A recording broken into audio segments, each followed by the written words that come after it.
What's up? Welcome. This is I'm Not Sick, but I'm Not Well. Today, we have a super special guest. Extremely special. If you guys have ever heard of the art, would you call it a collective? It's not a collective because it's just you. Just me.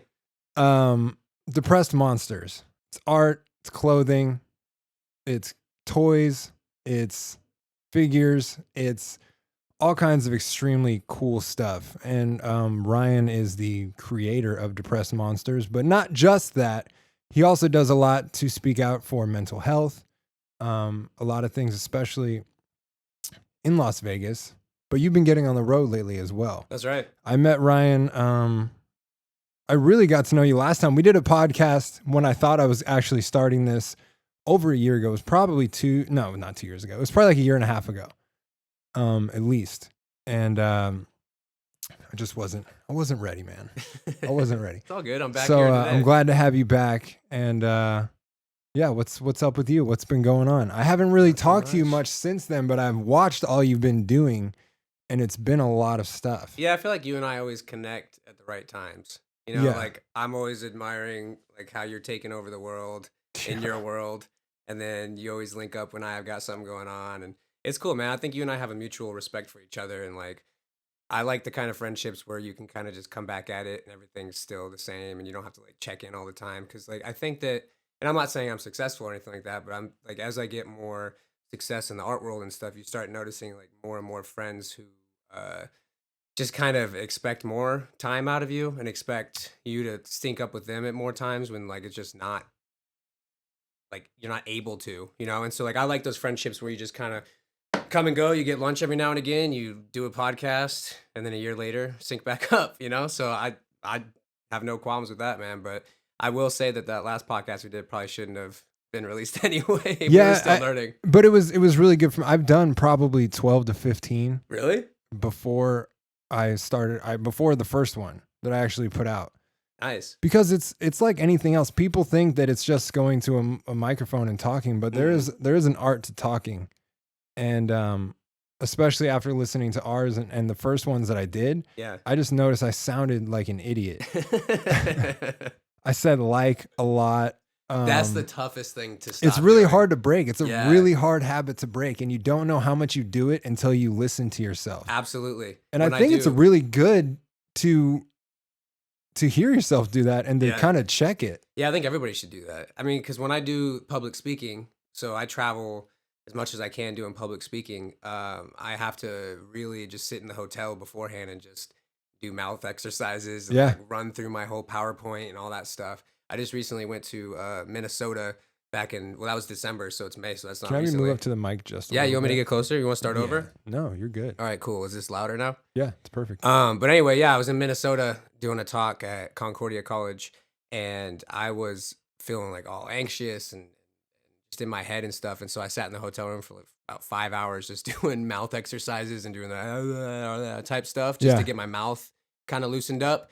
And that was one of the biggest things that I started realizing is that I sound like a California dude when I speak a lot of the times. And so when I have to go into public speaking mode, you have to kind of, put the shoulders back and all that stuff. So, well, I don't know if that's a West Coast thing either or an East Coast thing. Yeah. I had to start training myself just paying attention to how I talk just with anybody and substituting different words. 'Cause it's just me being lazy.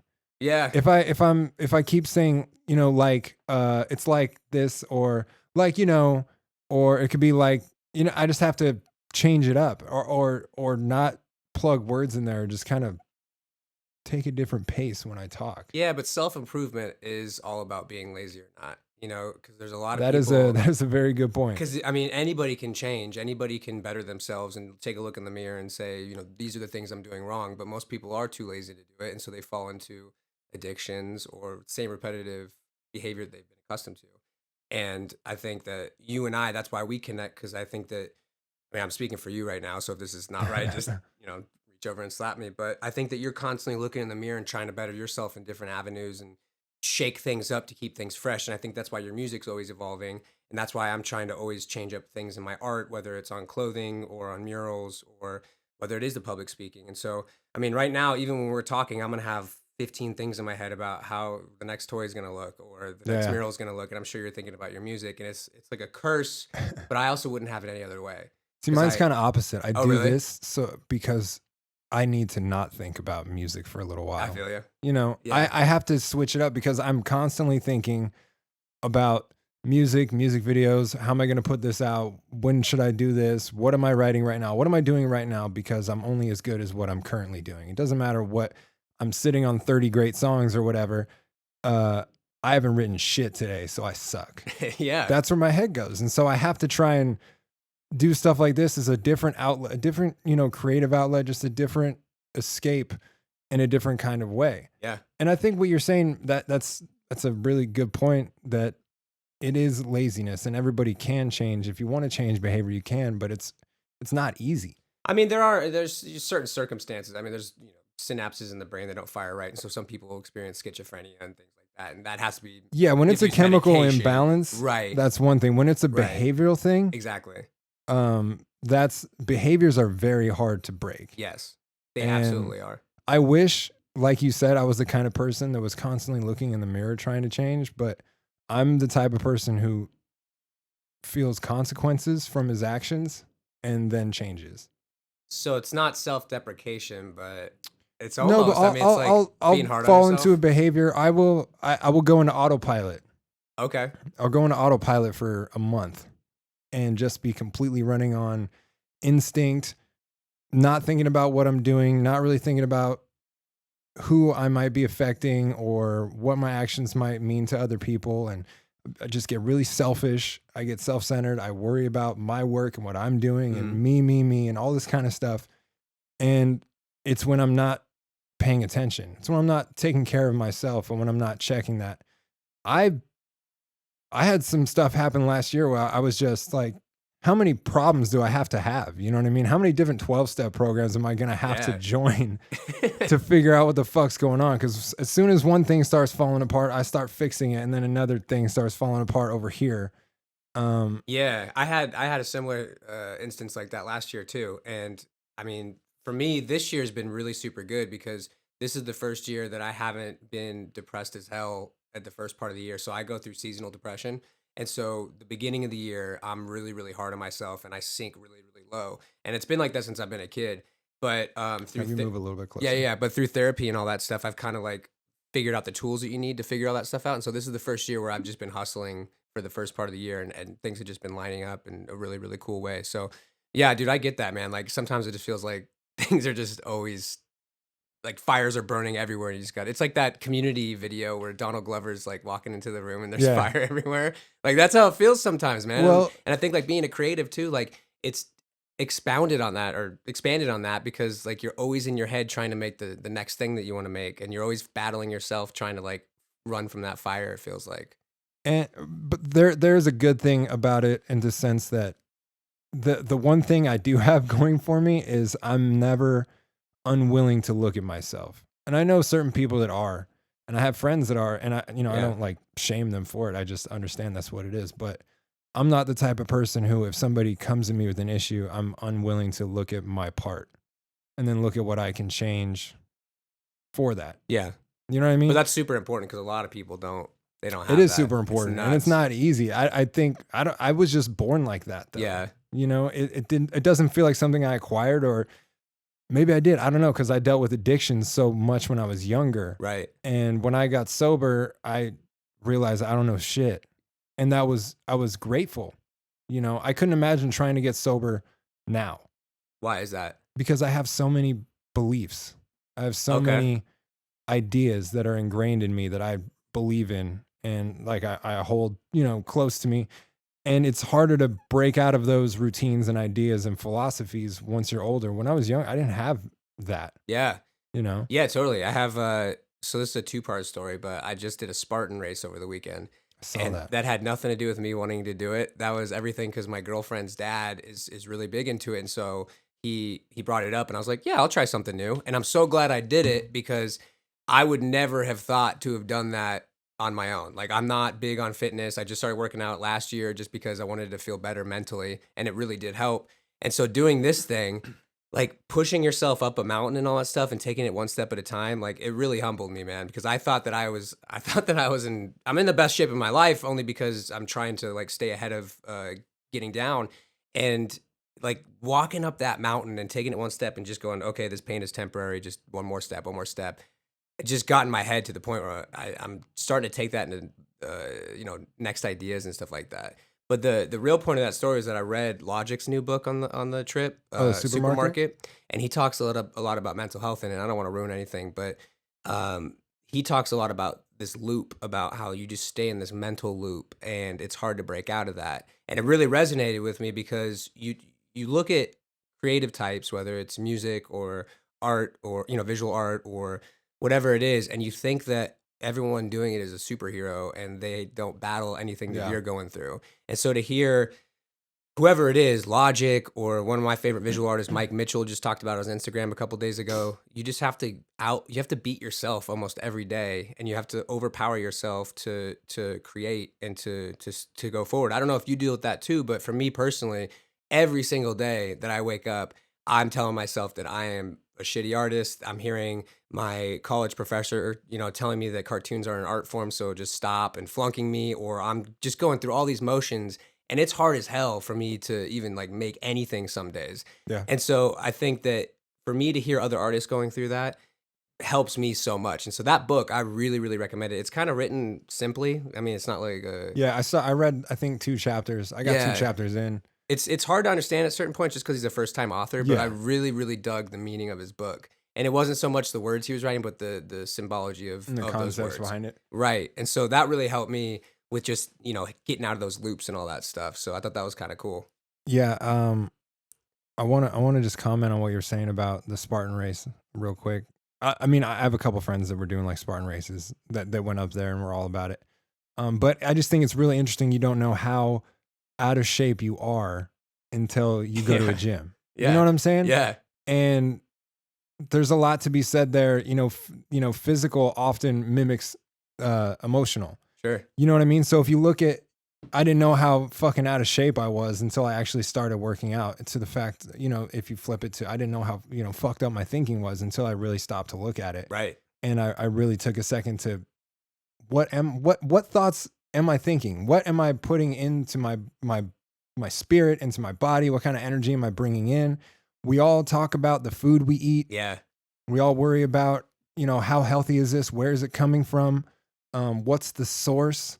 Is it clean? Is it blah, blah, blah? But we don't give a fuck about the shit that we take in mentally. Dude, I think about that all the time, man. You know what I mean? What's the source on that? Yeah. Where is that coming from? I hope that's what's next. Where, just what's the foundation that it's sparked from? Yeah. And nobody gives a fuck. You just take it in, and maybe not even consciously. A lot of time just scrolling through your shit, it's just negative bullshit, negative bullshit, negative Yes. bullshit. And it's so easy just to fall into it and completely pollute your own thinking, not even trying to do that. Yeah, I had to unfollow so many things on social media. Well, first of all, I'm trying to limit my social media intake because I was saying this 3 or 4 years ago, where social media is the biggest perpetuator of depression and anxiety out there. I mean, you're constantly comparing yourself to people, and it's not new. I mean, everyone talks about that now. But you're exactly right. No one is talking about how if you see something online and it makes you jealous or anxious or depressed or whatever it is, there's no indicator in that physically to be like, oh, this is making me feel it. You might feel it days later. You might feel it weeks later. You might not even know why you're feeling those things. And I mean, what you said is so perfect, man. Like, we're looking at the ingredients on food, but we're not looking at indicators of how's this making us feel or anything like that. And it's wild. Like, I can't imagine, I think I said this on the last time we spoke on the podcast, but I can't imagine being a kid having to deal with that and waking up every day and seeing their friends doing cool stuff, or seeing their rich, like, because when we were growing up, I had rich friends, I had poor friends, I had, middle class friends, all that stuff. And you never knew because you didn't, unless you went to their house, and it wasn't a big deal because you just liked that person for who they are. Yeah. But now you have that on full display because you have some friends who have vacation pictures all the time, or go traveling the world with their parents or whatever it is. Then you have some friends who don't really post to social media because they don't have anything to gloat about or anything like that. And so kids are just constantly comparing themselves now. And it's got to be so tough to wake up every day and just scroll through that and go, yeah, my life still sucks. All right. Yeah. nothing I can do about it. Well, I was talking to Rasar, but do you know Rasar? From the leak? Yeah. I know of him. I don't think we've actually met. I had him on a couple weeks ago, and he's great. But we were talking about this, and here's what I think the real issue is when it comes to real life and social media, is that social media, we only show the highlights. Sure. And in real life, we only talk about the bad shit. Very rarely are you around your friends talking about how good things are, how great you're doing. You know, I just hit I hit a new personal record at the gym, and I got a fucking promotion at work. And, you know, I've been really happy lately, and me and my girlfriend are doing great, and I've been making more money. I've been saving. Like, we don't talk like that to people, but that's the shit you post on social media. So if you're only showing the highlights to everybody else, and then the people close to you, you're only talking about the negative shit. Where the fuck? There's this push and pull of, this is what I show people, but to the people that know me, I talk like this. So yeah, who the fuck am I? I mean, we're always wearing masks, you know, wherever we talk to certain people, and we always, you know, I talk to my parents different than I talk to my best friend or anything like that. Yeah. And so it is tough to decipher that stuff. I know personally, I'm trying to build a business now, and so I only put the highlights. Like, I'm in Rolling Stone magazine this month. I'm going to put that on my Instagram. And so I feel bad because I know that's making other people feel a certain way. You know, I have a lot of clothing brands that follow me, and they're not taking the steps that they need to further their brand, so they probably get jealous of that. So I try to counterbalance that by I started doing stress self-portraits on my personal Instagram, where I would take the one thing that's stressing me out every week, and I would draw that. And I stopped doing it because now I'm doing it on the Depressed Monsters Instagram. So I've been doing it with Yerman because I'm trying to tie everything together, because I just have my hands in too many spots right now. So I'm trying to just tie up all the loose ends. And so recently I think it was yesterday, I posted Yerman covered in ears, because I'm trying to be a better listener now, because I'm just a shitty listener. Like, when I have conversations, I just feel like I don't give the conversation enough weight in my head, and I actually want to start listening to people so I can understand them better, basically. Yeah. And so that was cool, because then it gives people that are following me, and I don't know who's following me, but like, maybe there's someone out there that's like, oh, this guy's a mental health advocate, but he's rarely talking about mental health. And so I'm constantly thinking about that, how I can keep the conversation going and keep the momentum going, instead of always just showing, oh, look at this new shirt I dropped, buy this shirt. Because to me, like, yeah, I'm trying to build a brand, I'm trying to make money, but I'm also trying to let other people know that, like, yeah, I want to talk about mental health. I want to build a community. And luckily, everyone that follows me is super understanding of that. And I actually have a really cool community around Depressed Monsters now, where people are like really, really supportive. I mean, today I just got tagged in a photo where him and his wife both had Yerman shirts on with their newborn child in the hospital. And it said, awesome, welcoming our new monster of the world. And I'm like, this is so cool. Like, it's stuff like that makes it worth getting up in the morning and drawing my monster still. And so I try to incorporate that into my public speaking now, where when I travel and do these talks, I'll have, it's usually college kids. I'll have the college kids draw their monster with me. And so I have a whole deck where, you know, this is how you can draw furs, how you can draw eyes. And so now kids in college are starting to draw their own depressed monsters. And I have kids that still keep up with me and show me. This one kid that I spoke to in Concordia has a monster called Maurice, and he draws Maurice with Yerman, and that's how really he gets through his anxiety. That's great. So I really want to, you know, keep this momentum going, where anybody can build a brand, but not everybody can build a brand with a message and with a community in mind. And I really want to keep people involved as much as possible, because that's important to me. I mean, when I was growing up, I loved things around music. And so like Atticus and Macbeth were my favorite brands because Blink-182 owned them, but they never had a message behind it. They just liked Shakespeare stuff. And so they named it after that. Yeah. And so I was always yearning for, like, I was trying to find messages in things and understand, and trying to understand like the meanings behind things that didn't necessarily have them. And so when I'm making my brand, I have an opportunity now to build storylines and messages behind them. And so that's super important to me. And so I'm trying to incorporate that in everything I do. I think people nowadays appreciate depth and weight more than they have in the past. I agree. And maybe it's just because there's so much shit out there that has none. Mm-hmm. That when you find a little bit of it, it means more. And if you can have a brand that actually has something behind it, and a meaning behind it, and a voice behind it, and it's not just something that looks cool, it's something that also means something. Right. That's something really special. And it's not something that most people can do. And a lot of people try and do it just for the financial gain. You know what I mean? Not really for the betterment of a society or to actually try and help people. It's always, you know, because mental health, and not even mental health, just that aside, just being a good person can become a profit margin for a marketing tool that people use, and that's really shitty when it happens. You know what I mean? Yeah, I mean authenticity is the most important thing to me, whether it's me creating something or me giving my money to somebody, because I value what I pay for. And so food, I'm trying to eat the best food I can at this point. I mean, no one's perfect. I had a cheeseburger today, but like I'm trying to put that money towards things that are ethical, and I want to support people that do that. So when I buy art, because the reason I started doing art is because I was an art collector at first, and so I would buy pop art cool. prints, and I would. There was a big back in the early 2000s or 2010s. I'm sorry, Mondo, who's owned by Alamo Drafthouse, they were putting out movie posters, and so they were doing cool new takes on movie posters by these new up and coming artists, and so I started following these artists like Ollie Moss and. Uh, um, Mike Mitchell and Tyler Stout and all these really cool artists. And so I'd follow them. I'm like, these guys are making the coolest art. And so I started a collective with a friend of mine called the 80s Kids back in the day. And so we were doing these 80s inspired prints that were cool and like they looked awesome. And we were doing First Fridays, and we're actually like getting bigger and bigger in town. We started working with bigger clients and all that stuff. But then I lost my grandpa in 2012. And that's when I was like, dude, I'm making art that means nothing to me. It means nothing to anybody else, because who knows how long someone's going to like Star Wars until they take this Star Wars print off their wall. Yeah. Plus, I don't have the right to be using these Star Wars characters. So technically, I'm stealing other people's intellectual property. Yeah. And granted, most artists nowadays, that's what they do. And so I'm not knocking that by any means, because shit, I mean, I used to do it too. But I looked when I was going through it with my grandpa passing and I didn't leave my house for 2 weeks. I mean, we talked about this story. That's when I started really looking in the mirror and just going, what kind of art do I want to make? Like, this is not doing it for me anymore. So what is it that I want to do? And that's where Uriman came about. And I started doing the self-portraits, and it's always been self-portraits. And so what I thought on the topic of authenticity, when I first started doing it, I knew I wanted to donate a portion of proceeds to mental health agencies. And I knew I wanted to do public speaking. And so back then I had no means to anything. I was just in my house drawing self-portraits, putting them on social media, so that way it felt like I was connected to the world. Yeah. But I was still crafting everything. And so before I even started taking the leap, because this has been, 2012 was that 8 years ago, 7 years ago? Yeah.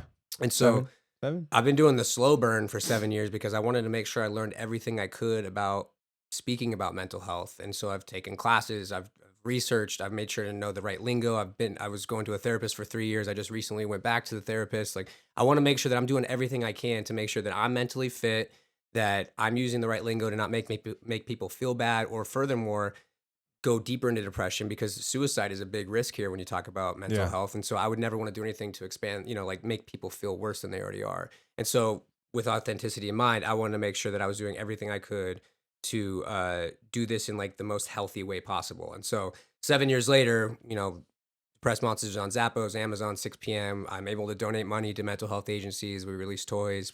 I do public speaking. I'm doing a Merge Festival. I want to talk to you about that in a little bit. So things are good, man. But like over that course, I've also noticed friends of mine, and I thought they were friends, who have all of a sudden become mental health advocates because they think they can make money off of it, which blows my mind. Like, it's real unfortunate. That's horrible. It's like Target putting like they were under fire a little bit ago because they were using mental health on their T-shirts. I think really Burger King was doing it too. Did you see that? Yeah, they had a different Whopper for however a anxious Whopper or some shit like that. It's so fucked up, because that person who made that has obviously never understood anxiety or the panic attacks that come from anxiety, and how you feel like your world is literally crumbling down when you're going through that. Oh no, we can make an anxious Whopper. Like, let me go get a fucking Whopper. I should be all right. Yeah. Honestly, if I'm super anxious, I will just eat until I pass out. That's like a thing that I have done. So maybe that's actually food is my go-to. There's something to that. Unfortunately, I used to have other go-tos, but less healthy go-tos. But so 7 years in, and you've really built an actual brand. You've built a company. You've built a voice. How does that feel? Try not to sound too like spiritual here, but here's the thing, real quick, is that I don't think there's anything wrong with posting your successful stuff. Yeah. I think I'm because I have the same thing. I look at it like, man, I must look like a fucking egomaniac, or like I really give a fuck about myself that much. But then I'll get messages from people like, hey, I saw this and that, dude, seeing that made me want to go write. Seeing that made me go write this song. And I just made my first music video, or I just did this, and that's why I wanted to do this, is so people can really see what actually is going on, because there's so much allure, especially with music. And there is, I guess, a financial benefit or a marketing aspect of keeping it more low key and secret so nobody knows about it. But I don't give a fuck about that.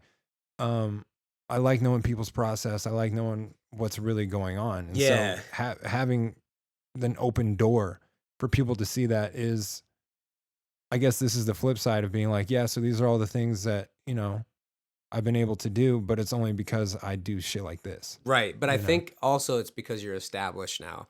You have to keep things secret when you're building it, because people rip people off all the time. Like, I can't even count the number of times when I was trying to build this that I would notice other artists in town all of a sudden doing it, like stealing a part of my style that I had built years trying to perfect, or all of a sudden, you know, speaking to clients that I had and like acting like we were closer friends than we were. It's just like, being a creative is so goddamn cutthroat. And I hate using the creative word or whatever. Yeah. I mean, that's the only way I can kind of tie our worlds together. Too, it's the worst. Yeah. But I mean, the only way you can really, you know, build it is by keeping it secret sometimes. And I think once you get to the point where you have your role going and you have you're established at that point, that's when you can kind of be like, all right, screw it. Like, no one can copy me because I am in my own headspace and I'm healthy about it, you know, because when I was building it, I was still trying to manage my own depression and anxiety. And so I was trying to build it. And also it was helping me by building this because it gave me focus. Mm-hmm. And so then, you know, but then when I would notice when people were doing something like, I don't know if they're talking shit or ripping me off or anything like that, that would put me in the darkest depression for like a week and a half. And I wouldn't draw or anything like that. So it was really tough. Yeah. But then you get to the point where you just go, I got to build this for me because this is why I'm here on earth. This is my passion. This is what I want to do. And so, yeah, I totally agree with you. There's nothing wrong with putting that stuff on Instagram or social media because it does inspire other people. I mean, that's part of this too, is you try to inspire people to be better and create their own stuff too, because everyone has that inside of them. It just has to awaken. I try and keep myself to where I'm not trying to inspire, and but I'm also not trying to bring. I'm just trying to fucking do me. Yeah, I'm just trying to do the next right thing. You do though. And if it does, that's cool. But if it doesn't, and it pisses somebody off, I can't let that rule my life either. Yeah, you know, just in the same sense of, I don't know how people feel when I say it, but you know, the love I get on something means just as much as the hate does. Oh, really? Which is like 0.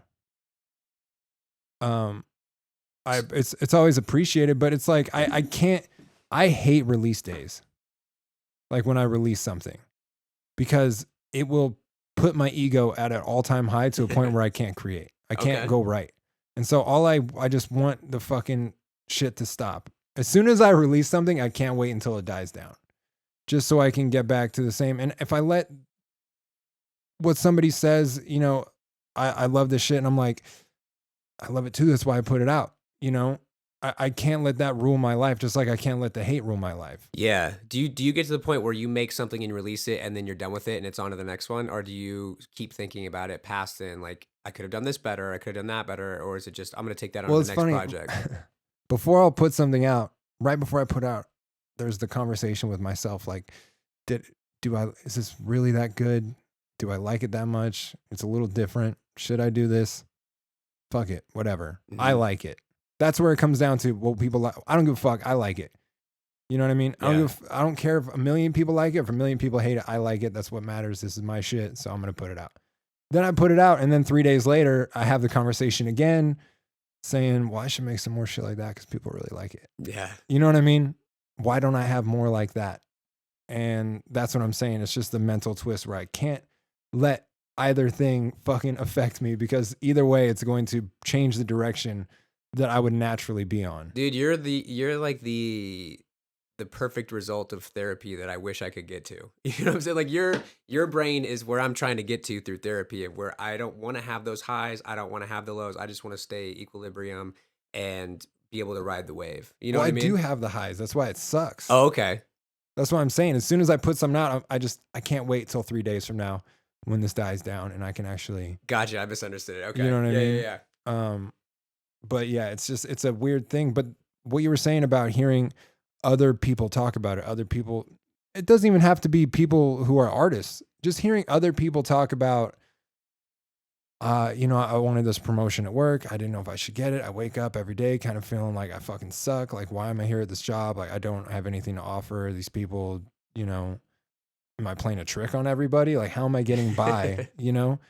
The same shit that I think when I wake up in the morning. When are these people going to figure out that I don't know what the fuck I'm doing? You know what I'm saying? Yeah, totally. And they're going to find out. And then as soon as I sit down, there's this overwhelming anxiety of, I'm never going to be able to write again. Then it's all done. The well's dry. I'm fucked. And I'm going to have to go figure out what I should have been doing this entire time. That whole thing in, 1 minute just runs completely through. And that's where, I talked about it in a song I just wrote recently. It's like, yeah, the music is therapy, but it's also the reason I need therapy because of what it does to my head. You know what I mean? Yeah. So it's just a weird kind of thing. But yeah, hearing people talk about it, hearing people talk about their own process and their own problems with it and their own, the way they handle it and deal with it. Because you do look at people that you look up to like they don't have these problems. Right. Because everything they make is great. And so everything must be great. And finding out that it's not is a huge relief. Yeah. You know what I mean? It's a big weight off the shoulders of, well, yeah, we're kind of the same. Yeah, we're all humans. We're all trying to do the same thing out here. I know, man. That was huge for me to start understanding that no matter who, I mean, Pink Floyd probably went through this shit. I mean, they probably covered it with acid and other drugs to limit it and stuff. But no matter who it is, everyone doubts themselves through and through. Even when you find success, you're going to doubt it. And it's crazy to think about that what is the ultimate goal at that point, I've always had, I was sitting in like 2 weeks ago. I've been doing this for 10 years. And like 2 weeks ago, I'm sitting in a room that 10 years ago, I would have given anything to be sitting in. And I thought that's where I wanted to get this entire time. And I'm sitting in that room and I leave the room and I don't feel any different. Yeah. I have this whole I'll be happy win. Yep. Everything will be fine win. And then once I get there, it doesn't feel any different. No. And it's kind of a scary place to be in. Like, what the fuck do I do now? Yeah. I think that's what the Wizard of Oz is all about, though, is that there is no yellow brick road. There is nothing like that. Because at the end of that yellow brick road, you're still the same person you were when you started there. You know what I'm saying? Like, that's a weird analogy to make, but no matter what path you take, you're the same person. And what you thought was going to make you happy doesn't make you happy. It's all about just taking every moment, being mindful, appreciating where you're at, and just taking it 1 second at a time. Like that goddamn Spartan Race. That made me think of it all the time. Just because it was literally, I'm in so much pain, but this is fleeting, 1 step at a time, keep going up. Because this elevation was insane. It was up Big Bear ski slope, and it's just straight up. And I literally thought my lungs were going to explode, but once I got to the top and kind of looked over and saw the view and all that stuff, I was like, okay, everything's fine. And that's kind of how my anxiety feels too, is that when I'm in my anxiety, I have to talk my way through it. I have to try to figure out where my thoughts are coming from, not get angry at myself, and then take it 1 second at a time, breathe in, breathe out, and then see the view, see everything that has been accomplished, and then move forward. And so luckily, those anxiety bouts and panic attacks are starting to get less and less, I think, as I just use those tools and stuff. But yeah, it's wild, man. Well, even the physical stuff will show you how, I guess my brain isn't as powerful as I think it is. Because my head will tell me the whole time, yeah, you're not going to be able to do this. You can't go another mile. You can't, but if you just keep fucking going, you just keep going. Yeah. You know what I mean? It's like Forrest Gump. Just kept running. Did you know in Forrest Gump, he doesn't actually say life is like a box of chocolates? The only reason I know that is because I was listening to your first episode of your podcast earlier. That shit is crazy to me. Yeah. The way history can be altered by just a few people saying a few things and it just spreading. Yeah. I think it's also terrifying. It's terrifying because of the way information is dispersed now and how people will believe anything. And I'm not saying that in the fake news aspect. I'm saying that in that people. It's all fake news, man. All the fucking news is fake news. To me, everything is fake in this world. So I come from a marketing background, and everything is marketing. And no matter what it is, if you look at it, everything is marketing. And so once you see past that and kind of take the matrix effect and unplug, and you start realizing there are no rules. Everybody's just figuring it out. Everybody's trying to market to each other. Everyone's trying to be, put one step forward, and everything is phony. I mean, no matter what it is, you could take a look at Batman or a sports team or anything. It's all marketing. And It's that's all brand. It's fun. Yeah. And once if there's something that people like, there's a very short window of time until it's being used for profit. right. You look at social media, it was just like that. Yep. Because MySpace was so dope back in the day. I was never even a Oh MySpace man, kid. I used to love MySpace. I was doing a lot of drugs in the MySpace days. I was unplugged completely. I didn't even have a MySpace, I don't think. I didn't make one until MySpace was on its way out. Okay. Yeah, MySpace was dope back in the day. I was in so many bands, and we'd, take a night and just make sure the profile looked good, make your top 8, all that Well, stuff. people popped on MySpace, right? Yeah. People popped Tila fucking Tequila, huge. I Is think. that how Tila Tequila Yeah, popped? I think she Is was the MySpace? first. Yeah. And then Jeffree Star, I think, was a big MySpace. That was a MySpace thing too. character. Yeah. I remember Panic at the Disco. Yeah. So they got But they big. didn't pop. They kind of popped, but the reason they popped was through LiveJournal. So Is that what it was? Yeah, because they grew up around here, so I had friends that knew them. Yeah. And so Ryan, who was the guitar player, reached out to the bass player from Fall Out Boy, Pete Wentz, Yeah. and over LiveJournal. What the fuck is LiveJournal? LiveJournal is where Is that like AIM? Yeah, it's like LiveJournal is literally an online journal that your friends subscribe to, and they read your journal. Mine's still on like there a blog. somewhere. Yeah, it's like Before a blog. blogs. It's before blogs. Yeah. Okay. I mean, that's all anything is. Someone has the initial idea, and then someone expands on it, and then they make the money off it. Like Facebook is a multi-billion-dollar company when essentially all they're doing is the same stuff that's been before it. They're just putting it all together. And so, anyway, but yeah, like I don't even know what I was talking about. Panic at the Disco. Yeah, Panic at the Disco. So anyway, they went through LiveJournal, and then they blew up. And it's funny because now there's no original members in that band except for Brendan Urie, and now he's making songs with Taylor Swift. Crazy, right? It's crazy. It's insane. I remember the original drummer from Panic at the Disco tried to manage me. Oh, maybe 8 or 9 years ago when I had no idea what the fuck I was doing. Yeah. Yeah, it was interesting. Bet you're happy you didn't take that deal. Yeah. It's funny because nobody really knows what a manager does. Yeah. And nobody knows if they need one or not. And if you probably don't until you'll know when you need one. I mean, Chance the Rapper put out all of his stuff on his own, and it blew up, and he probably didn't get a manager until well into that, I would imagine.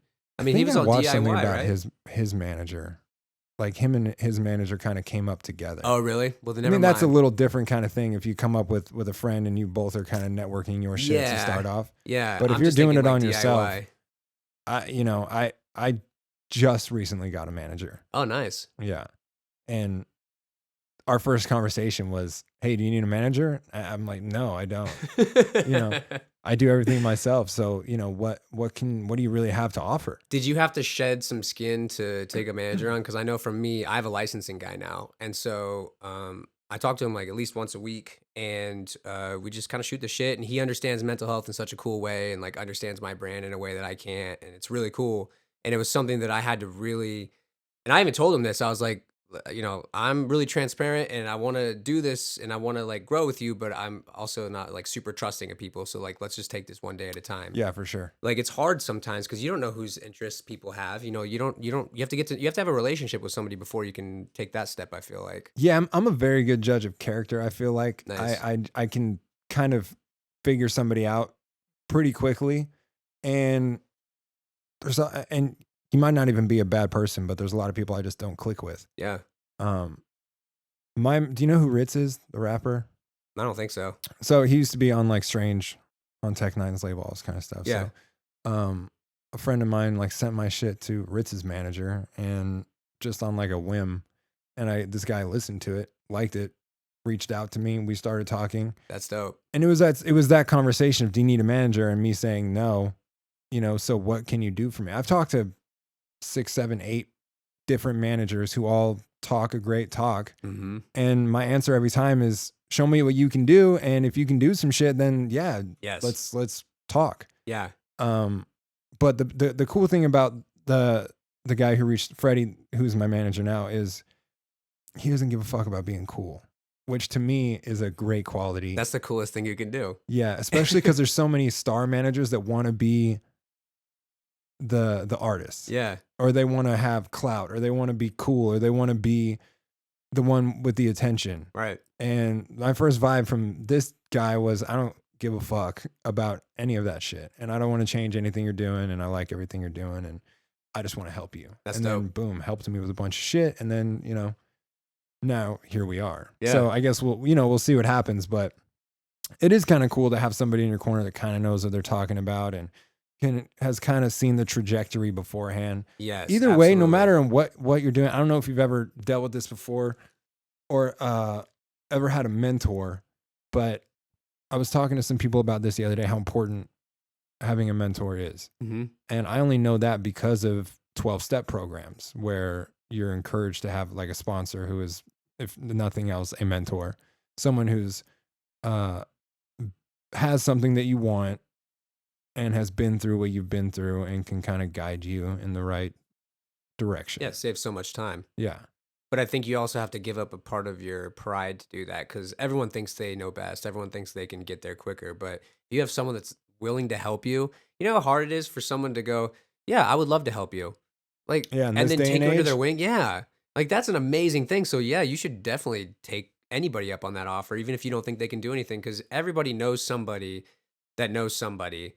And it's just nice to have a good network of people to surround yourself with. I mean, they say that you're like the net worth is divided by who you hang out with or something like that. Like you are an accumulation of who you hang out with. I mean, I truly believe that, because Like you are who you are, your friends. yeah. Like if you hang out with shitty people, you're going to be a shitty person, It's because like the that's all shit you your know. parents told you when you were growing up. Who you knew find they were out right. later on was really fucking true. Yeah, it really was, man. Like I was hanging out with shithead skaters all the time, and I was a shithead skater. I was fucking proud of that, though. Yeah, I wish I could skate Still still. proud of that. You don't skate anymore? No, I don't skate. Not at all? No, I don't. I still do.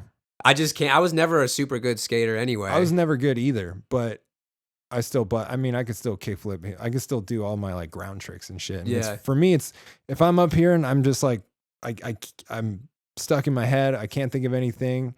I need to do something. I'll just go out front for like an hour and That's just cool. fuck around. I'll longboard, but yeah, I don't do any kind of tricks or anything. I won't longboard because I'm afraid to fall. Dude, I love longboarding. That's fun to me. I've hit too many pebbles Yeah. and fucked my shit up that I have like PTSD from that shit. Yeah, I So feel I won't ya. even fuck with it. There was one time we were up in Anthem when I was in high school, I think, and we were taking that hill, you know, that huge hill that goes down Anthem. I Yeah. think it's Eastern. And this is before they developed a lot of it out there. And so we were just kind of hitting this hill, and no one told me that the hill ended. And so it's just a row of cactus or cacti, I guess. And I hit the pebble and fell into the cacti. And so I was pulling out needles for days Why after the that. fuck would you keep doing that? I don't know. I don't do hills like that anymore. Like I'll just like to get inspired, I'll go around downtown and longboard downtown and just go pop in and say hi to people I know downtown and like look at buildings. And if I come up with an idea for a mural, I'll go approach that. And I don't know. I really dig downtown. And so I just kind of skateboard around there. I wish I did more shit like that. What, skateboard? Just could like roll down the street like Belle from fucking Beauty and the Beast and have everybody know who I am and No, just it's not like stick that. their head out the door and be like, hey, what's up? Hey, Ren! Hey, how's it going? It's like a Family Guy skit. No, it's not like that. I mean, because I'm involved in music in town. Like I have a band I'm in, and I've been in bands since 2003. And, you know, I've been doing art for a while. So, I mean, I know people, but it's not like I know everybody. I just, you know, I'll go pop in and say hi to Ron in 11th Street and go pop in over at Ferguson's and all that stuff because I just painted over at Hatsumi. And I don't know, there's a good group of people downtown still. It's just funny because when I first started hanging out downtown, I was working at Insert Coins. And You worked at Insert Coins? yeah, I was That's working. dope. I started their whole digital presence, and so me and Chris built the blogs out. We built the Chris was the Twitter. tattooed guy? No, Loved Wu-Tang? no, that's Daryl. Chris is the owner. He loves Wu-Tang as well. Okay. He's Which one was bald? That was Daryl. Okay. Yeah. That dude loved me back in the day. Yeah, he's cool. Yeah. But yeah, so I was working at Insert Coins and just doing that thing. And so back then it was like Beauty Bar Griffin, and you had all the weirdos like artists and musicians, and everyone kind of knew each other because it was like this weirdo scene, and I loved it, man. Like that was to me peak downtown. And now it's different where you have a couple of stragglers still, but no one really is. It's mostly tourists now and burger joints and bars and pizza places. And so the soul of downtown is gone, but I feel like there's still like that underground scene of people still knowing each other. If you search it out, at least for me, I don't know if it's because I've kind of tried to adapt to it or what, but like I don't know. There's still a semblance of it. I know that there's a lot of conversation about how to get that back, but to me, I feel like you can't go back on it. It's now like Water Street seems to be the up and coming street for that now. No shit. I feel like I was involved with downtown in a big way years ago. Yeah, you were on Life is Beautiful and all that stuff, right? I was in the first 2 Life is Beautifuls. Yeah. And then I just kind of said, fuck it. Yeah. In a weird, like, I felt like I was giving a lot of energy to something that wasn't accepting me and wasn't fulfilling me in any way or giving anything back. I felt that I was just giving a lot of myself to a dead end. Yeah, dude, I totally feel that. Yeah. But the hip hop scene is very different. The hip hop scene is back then was really toxic. Yeah. Is there hip hop scene these days? Because I mean, all the people I don't really know. I left because everybody just they don't want to let people in. Yeah. And they immediately talk shit, especially if you're good. Yeah. It's not very welcoming, and it's not. I used to get hated on for only playing all ages shows because I could sell merch to kids, and I want to play shows for kids, not fucking douchebag older people. Not douchebags who don't give a fuck. Yeah, who are sitting there judging you because they think they can do better or they never followed their dream. Well, people are like, people say, you know, I'm about this life. I'm not about that life. I'm not about it. I'm not about just the grind. I'm not about the struggle. Everybody glorifies the struggle in such a way that I think it's counterproductive. Yeah. How much the struggle gets glorified. Yeah. And the struggle sucks, man. I don't think it's good for people. I don't think so either. I really don't. And I totally understand why you walked away from downtown, man. Like, it's tough. Like, people are super toxic. And before I started embracing it, I was super judgmental about it. I was just like, man, screw this. It's the worst time for downtown, all this stuff. And then when I started just going, there's potential, there's a way for me to express myself on these walls. And then I was able to paint walls of like buildings that I grew up idolizing, like this laundromat downtown that I thought was the coolest Art Deco building. And now I have a mural on the side of it. To me, that's cool because I love Las Vegas. I've always loved this town, man. Like even when I was a kid, I thought this was the coolest place. And my friends went away to college. They all made fun of me for staying. And I just like, no, Vegas is cool, man. Like this is a cool spot. And I love it here too. Yeah, it's a cool spot. And so to be able to paint buildings in town is cool to me, man. Like I'm ready to move on now. Like I'm ready to, focus elsewhere just because I feel like Vegas is kind of a loop. And so it's and there's easy very to get low sucked into that. ceiling. Yeah. Very low ceiling. Yeah, it's easy to get sucked into that. That's why I like to do public speaking around the country and work with organizations that aren't Vegas based, and my licensing guys in LA, my biz dev guys in LA, and I do conventions in LA. Like I like to get around and stuff, but it's tough because my business is set up in a way where like I'm constantly working on t-shirts for wholesale. And so for me to be like, it's hard to be creative in that because I'm constantly trying to think of like, how can I do a different t-shirt? How can I make this different than other things or have some kind of semblance to other things without copying it or whatever. And so I'm constantly just trying to figure that out. And so when I get a chance to travel and go do a talk or do a mural, I'm like, yes, it's so nice to get out of the studio for a little bit and actually focus on other things. Yeah. And so I know it's such a stupid thing to complain about, but like it is nice to get outside and do that stuff sometimes. So I don't know. This year's been a cool year of just like figuring out what makes me tick and trying to get, move forward. I mean, I did the Hatsumi restaurant. So there's a full restaurant with my art all over it downtown now. I'm the only invited guest to have a curated showcase at Emerge in 2 weekends. So I was able to curate that with Rayhan that did Life is Beautiful. We were talking about you the other day, actually. We're talking about your music and how good it is. He's one of the only people I know that's always done right. Nobody has anything bad to say about him. And I remember years ago, that dude always supported me, always supported everything I did, was willing to help me in any way possible when he didn't need to, right? Shouldn't have. And built a lot of really cool shit out here. Yeah, he did. And he continues to, man. Like this new festival he's working on now, it's called Emerge. You played it last year, right? Yeah. Yeah, so this year it's at Hard Rock. And so I curated my showcase with them, and I got Hobo Johnson as my headliner. I saw that. That's really cool. I'm obsessed with Hobo Johnson, man. And then Cherry Glazier's playing. She's super rad. And then The Dose is playing, who The Dose is... Dose. You know The Dose? Yeah, my best friend is their video director. Did all their music videos. Yeah, so it's Robert Downey Jr.'s son in that band, which I didn't know. And so I just listened to him, and I was like, this band is dope. Like, I love grunge music. The good that's like new age Nirvana. Exactly. And I think it's brilliant because everything recycles over 20 years, and it's about that time for grunge to come back. Yeah. So they're ahead of the curve. And so I'm really stoked to see them But yeah, it's pretty cool, man. Like I didn't know they were it's gonna be a coming good out here. When showcase. is that? So it's May 1st at 10 p.m. at Hard Rock. Wait, no, not May 1st. I mean June 1st. 1st. I keep doing that, Fuck, man. I'm out of town. Yeah, it's June 1st. That sucks. I'll get it all. Our mutual friend Dalton's gonna video it for me, so Oh, okay. I'll have all the footage for you. Yeah. Yeah, the dose is dope too. It's such a small world. It is, man. Everyone knows it. Everybody. Yeah. I think if you're a good person and like you don't try to screw people over, everyone's gonna be cool with each other. Like, I remember my buddy Jake, the dude that did their videos, called me. He's like, dude, I just FaceTime with RDJ. That's so Just like rad. freaking the fuck out. That's rad. And he's not a guy that gets excited about anything. Yeah, but it's Iron Man. Yeah, man. The fuck? Yeah. I'd have been stoked too. I know. I'm excited just to be in the same room as his son. Like, yeah. Holy shit, you're Robert Downey Jr.'s our son. Like, that's crazy, man. Does it rub off? Like, yeah. Let me rub you. Let me see if I can get. Yeah, so we got a good. I mean, can you imagine if fucking Robert Downey Jr. was your dad? How do you not be an asshole when your dad is that cool? Like, it'd be so hard to not just be like, my dad's the coolest guy on the planet. Like, I'm gonna go start a grunge band. Or what and kind it's gonna of be awesome. what kind of life? What kind? You know what I mean? Yeah. It's just a different. I can't imagine that. I can't either. I really can't. Like, that's such a different world to me that I could just never understand it. It's just not possible for me to imagine that. Well, it's one of those things with celebrities or your Justin Biebers and your shit like that, where everybody wants to talk shit about the decisions they make and what they do, but you don't know what you would do in those shoes. Right. It's a completely different.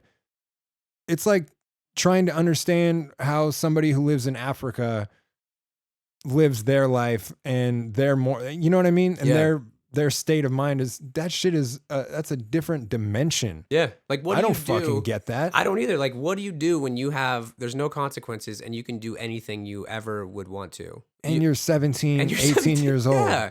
Like, you're going to be stupid and make mistakes. I made mistakes when I was that age, and they weren't on that scale or I lit documented. my fucking world on fire when I was 16, 17, 18. Yeah. Imagine if I'd be dead if I had all the fucking money in the world and could do whatever I wanted. Aren't you happy that it doesn't exist on social media that time of your life? Yeah. Yeah, I think about that all the time, man. Like, if I had to go back and see when I was an idiot and like learning what the world was, and I had to go back and see that, it would drive me crazy. I even look back 5 years ago or 10 years ago, just thinking that I'm a fucking idiot.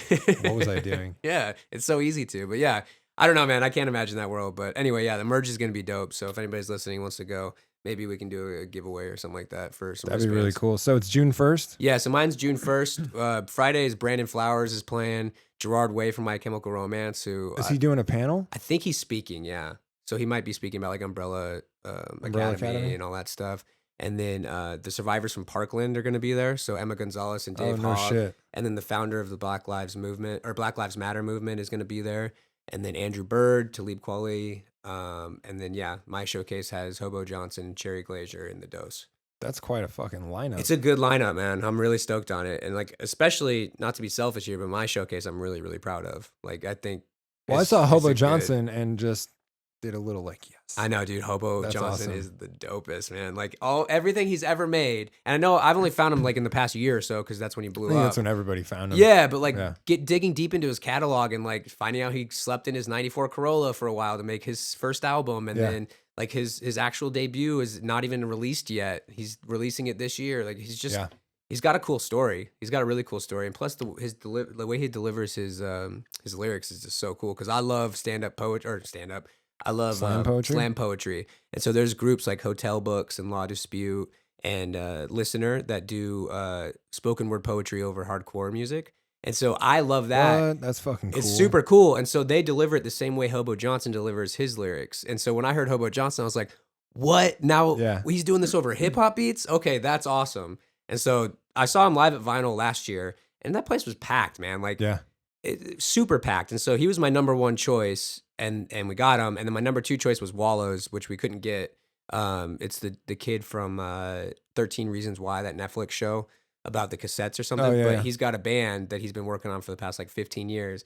And they're so awesome, man. It's just some kids up there playing guitars, and like, you don't see that a lot anymore. I think one of the kids from Stranger Things has a show too. He's got a band also. Yeah. Was it Finn Wolfhard that has it? Yeah, it's not very good. Yeah, but fuck it. He's in Stranger Things. I'll do whatever fuck I want. Yeah. That new season looks good. Stranger Things. I love that show so much. anything mall related, I'm on board for. Like if you're gonna set something up in a mall, Yeah, as soon as I saw that, I'm fucking. You Yeah. got me. Take all my fucking money. because like, dude, my big like. There's this genre of music called mall soft. Have you ever heard of mall soft? No. So it's a Is it subgenre of music they would play in a mall. Yeah, it's a subgenre of vaporwave. So vaporwave is down tempo 80s music set to like a chill beat. It's kind of like chill wave. And I sound like such a hipster right now, but I love this shit. I love old 80s music. Me too, man. And so they'll take like Paula Abdul and they'll slow down the lyrics so it goes oh, and it sounds super haunting. And then mall soft is a subgenre of that where it sounds like you're walking through a mall in the 80s and it's empty and it's just you in that mall. That is so fucking It's cool. super cool, man. You got to give me a link to that. Yeah, you just type in mall soft into YouTube and it's the best stuff. I love old 80s synth pop. And so bands like Time Cop 1984, I'm a big fan of. The Midnight, even though the Midnight's kind of moving out of that genre, it feels like a little bit. My buddy Jake, we just made an 80s song. Really? I made an 80s synth pop song. That's awesome. Just because I did Stacy, which was the 50s song. So I just said, I'm just going to do one from each era just to try and make some weird shit. And so Stacy was the 50s one. Then we did this 80s one, and it's a fantastic 80s song. It's so I can't wait to hear it. Oh yeah, it's just like corny but so good. Do you rap over it or I rap. My buddy Jake, the same guy that did the chorus on the Stacy song, does it on the 80s one. And we're just gonna have a music video that starts right at the end of Stacy, which ends, it's just set in the 50s, and it ends right in front of the drive-in movie theater. So from there, we hop in a DeLorean, we go to the 80s. Oh, that's so smart. And we stop all the super rapey scenes from all the John Hughes movies from happening. That's awesome. And because there are so many. There's in those movies. so many. It's hard to rewatch those classics. It really is. Because they're throwing around words that you're just like, did he just say that? Like the N word or the. You know what's funny? They call people fat a lot back then. Yeah, there's a lot of fat shaming. Like I have this and then change Monster the Squad T with poster. the G, and they use that word a lot too. Yeah, I have this Monster Squad poster. I remember the last time I watched Monster Squad, they just light that fat kid up so bad. Goonies the same way. Yeah. But I watched 16 Candles a year ago, and there's some fucked up shit that happens in that. The homeboy just waits for the girl to get blackout drunk. Yeah. And the jock just hands him to that nerdy kid and just tells him to just, do whatever the fuck he wants. Yeah, it's insane. And there's so much like child grooming in it too. Like John Hughes wrote it from such a standpoint of like being a powerful white dude where he's just like, oh, this is love, where like you said, oh yeah, she's blackout drunk. Now it's his turn to get his. Like it's so dark, some of these scenes where it's like, it's hard to watch it, man. Like, and almost all the 80s movies too. Like, I watched Monster Squad around Halloween time and I was just like, Jesus Christ. Such a great movie though. It is. Wolfman's got nards. Yeah. I'm a big fan of Shane Black. Oh yeah. He made Hot Fuzz, right? No, that was Edgar Wright. Oh, that's right. No, was it Edgar Wright? No, he made, what am I thinking of? Driver maybe? Or was that Edgar Wright too? Baby Driver? Yeah, that was, I want to say Edgar Wright is the right person that I'm thinking of. Yeah, Shane, I'm mixing it up. You're right. Shane Black did Lethal Weapon 1 and 2. He did Iron Man 3. Okay. He did Kiss Kiss Bang Bang. Most recently Predator. That was really bad. Yeah, I heard it wasn't very good. Yeah, it wasn't. Yeah. But yeah, he's great.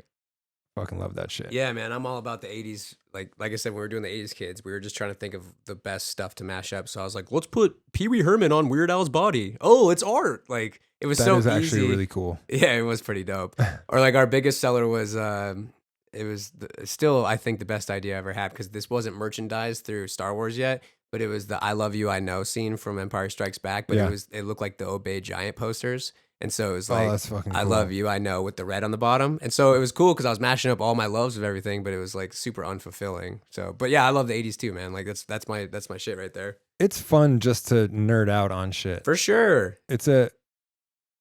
There's a point where it comes full circle to being, I feel like I've said the word toxic so many times.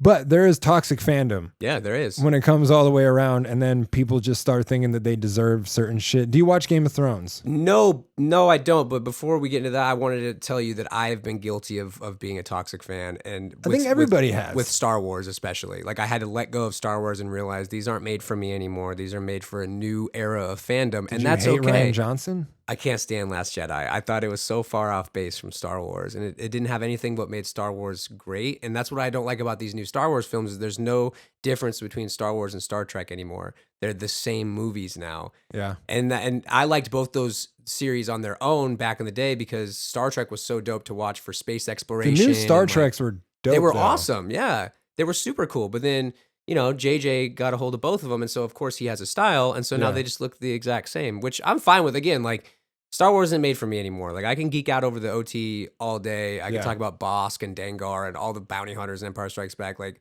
I love talking OT and expanded universe, but when it comes to anything else, I'm like, all right, cool. It's for kids now. And it's always been for kids. And I don't think people realize that. Yeah, exactly. So, but yeah, anyway, I could go off for a while about Star Wars. About Ryan Johnson.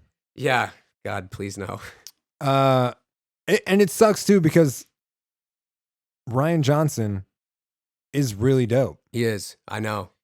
It's just when you take something and you just kind of try and put your own spin on it, sometimes I guess it just doesn't work out because then everybody didn't want him to have his trilogy. Yeah. But I think if he had a trilogy, he would crush it. I think so too. I'm really excited about the Mandalorian TV series from Jon Favreau. I am too. Because Jon Favreau can do no wrong in my eyes. Yeah, he hasn't yet. He hasn't. He really hasn't. The dude's amazing. Yeah. And so I'm excited for that. I think that's going to be great. I'm actually really excited about the future of Star Wars and Marvel because I feel like with Infinity Wars, we just ended that first phase where now it's going to start getting into the cool stuff in the comic arcs. Like Falcon's going to be Captain America now, which is going to be super dope. And these are spoilers. So, oops. If you haven't seen it, then fuck off, dude.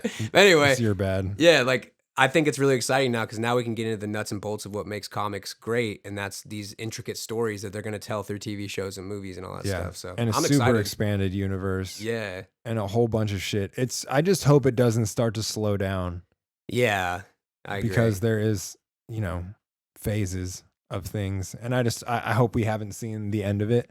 I think Star Wars is slowing down. They announced that they're not going to do another series until like 2022, I think, because they have to. The new trilogy. Yeah, the new trilogy. With the Game of Thrones writers. Yeah. That everybody's pissed off about. I think that's going to be cool, especially if they do what I think they're going to do, Old Republic. Yeah. Where they have facets of like Game of Thrones looking things and tell the Jedi Order, like show that. And well, people are just so pissed. It's weird. Like, has signing a petition about some shit like that ever changed anything ever? What's the point?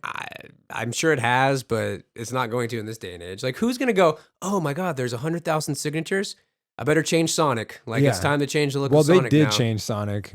They might. Like, they said they were. I know, but I read an article and they were saying how, like, impossible it is to do that. It did look like shit, though. It's terrible. I mean, you're an artist. Come on. What the fuck would you have done? You take a character whose head is big and limbs are kind of like disproportionate and you make it look like roadkill. I don't understand who okayed that. Yeah, I mean, as soon as I saw the trailer, But it's weird. It's all these adults talking about a fucking kids movie, man. Leave it the fuck alone. Exactly. It was that thing with Brie Larson. Do you remember the thing with Brie Larson? Yeah, that was bullshit.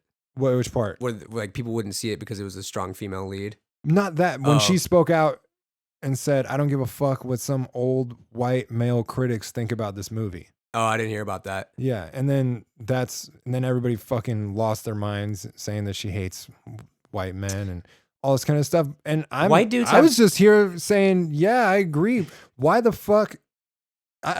Same thing. I don't give a fuck what you think about it. It wasn't made for you, man. Yeah, I know. So how are you going to cast it? Your opinion shouldn't be the opinion. Yeah, and I feel like white dudes have too frail of egos and everything hurts feelings with like, it's insane. Like, talk about like toxic masculinity and all this shit. Like, white dudes get offended by the weirdest stuff, like Star Wars. Like I'm sitting here telling you that I had toxic fandom about Star Wars. Like that shit shouldn't matter to me. I should just be head down, focus on like what I'm putting out into the world to better it. Like what makes me feel better instead of just looking online and going, oh, I hate this trailer because they showed Lando and they shouldn't have showed Lando until I saw the movie. Yeah. That's so messed up. Oh, Palpatine's laugh. Oh, they're gonna ruin that for me now too. And it's like, it doesn't matter. Like, who gives a fuck? It's just a movie at the end of the day. It's just people making movies, and there shouldn't be this many opinions. That's why the internet has gotten so out of bounds now. Like, it's just insane that.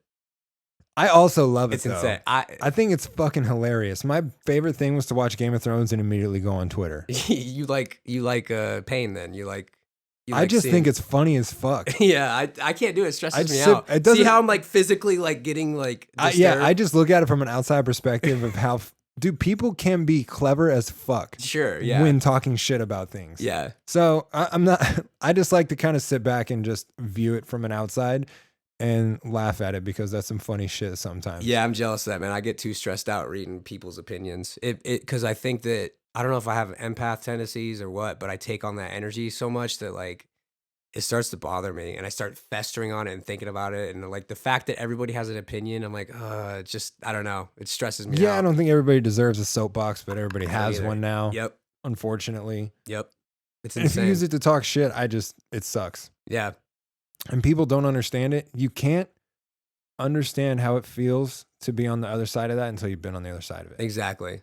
And I am someone who has been on the other side of that and it hurts. Like it destroys a part of you where you have to like, almost like when you get a scab on your hand, it turns into a callus. Like you have to have that internally where it's like, okay, cool. Now I have a callus over that part of my system where it doesn't affect me like it used to, but it still hurts, man. Yeah. Like you can't please everybody. And I know that when I draw something, it's not going to make everybody happy. It's not going to make everyone feel something. And some people are going to think I suck, and that's okay because there are better artists than me. And I know that. I'm not saying just because I put something on the internet doesn't mean I think I'm the best artist in the world. It's just, this is what I know how to do. And I'm doing it because it makes me feel better. Yeah. And I don't think people understand that when you say something negative about that, you're destroying a part of that person because they were vulnerable and putting it out there. So when I experienced that, it made me really look at myself in the mirror and go, I shouldn't be talking shit about anybody online because I know how that feels. And these TV shows, there's hundreds of people involved that if you talk shit about it, it's going to impact at least one person because there's so many people involved. And this is their art that they're creating. Exactly. So the least we can do is just respect it. Even if we don't like it, just don't put it out there, man. Like there's no point. I remember working on a video for a really long time, working on a song for a really long time, being super proud of it, putting it out. And the first comment that pops up, I don't want to trigger anybody, but I mean, if you're, it's offensive, but the first comment is just fag. Oh my God. And I was like, what the fuck? What? You know what I mean? And it's, you have to just become numb to it and just not fucking care. Yeah, you do. Because what the idea of taking time to like talk about shit you don't like, and I've done it. People have gotten me heated and I've written out, it's kind of a great exercise. I've written out entire paragraphs just tearing a motherfucker apart. And before I post it, I already feel better. So then I just delete it. And there's no point in giving into it. People will talk shit. I delete the fuck out of comments, dude. If you take personal shots at me, if you try and like attack my character for a song I put out, I'll delete the fuck out of your comment. I don't care. Yeah. You know what I mean? And then it's out of sight, out of mind at that point. Well, and then people will just say, oh, you delete negative criticism? Yeah. I do. But it's not even negative. It's not even negative criticism if someone's not actually giving you criticism, if they're just attacking you for no reason. Yeah. Like some people are just angry and their only release is the internet because they have a voice finally and they probably feel unfulfilled in the rest of their life. And so they log into the internet and they have a voice and they're just as powerful as everybody else because it's a level play. I mean, the internet's essentially socialism when you're not like buying things and all that stuff. It's everyone has a voice, everyone's heard. And so when you have someone that is going to a job they hate, that is being disrespected all day by their significant other or their boss or whatever, and then all of a sudden they can talk shit about the latest Game of Thrones episode because that's where they have their power. Yeah. It's insane to me that like that's how they feel powerful when really it's just as easy to feel powerful by doing the opposite of like showing somebody you love them or doing something nice or like it just blows my mind, man. Like I've really had to take a step back because the internet was like really stressing me out for a while and it was pulling me into a really dark place where I was obsessed with this finger motion of just scrolling like primitive. Will you ever notice that your neck starts to hurt because you're constantly looking down at your fucking phone? I can't imagine how it's fucking people's everybody's posture up and how that will affect things in the future. Right. It's going to be all old folks homes of people just like this. Yeah. I was only doing 2 hours a day on social media. I was doing an hour at night, or an hour in the morning, an hour at night. And my anxiety was at an all-time low, and it was fantastic. Yeah. And I've recently been pulled back into it, which Me sucks. too, man. It's hard. I have to be on social media. It's my fucking brand. It's my platform. It's I I'll tell myself I shouldn't be on it, but then I'll think about all the things that are starting to happen in my life because I'm on it, and because I'm interacting and I'm there, and it's just it's a fucked up. It's like an abusive relationship Double almost. thing. Yeah, because it doesn't do anything for me emotionally, but career wise, it does help. Yeah. You know, especially when you're putting out songs about fucking Avengers movies and shit. You have to like be there to kind of push it and interact with people. You know what I mean? Absolutely, dude. I understand what you're talking about more so than probably a lot of people. I mean, the only reason I got out of that initial depression is because I put my art online and it got a pretty okay response. And that made me want to get out of bed and do art more because I was like, oh, people actually care. Maybe not about me, but about something that I made. Okay, that's a first because I'd only gotten negative responses growing up from my doodles. You know, like, oh, that's a distraction. Or like I said, the professor flunked me because she said cartoons weren't an art form. What a bitch. It's insane. Like, it's insane to me that someone would do that. And so I had a lot of like, I had to go through the motions of fighting off a lot of that, you know, negative energy to get back. And it was all because of social media. And I got some positive responses on social media back when Twitter was still, you know, pretty fresh.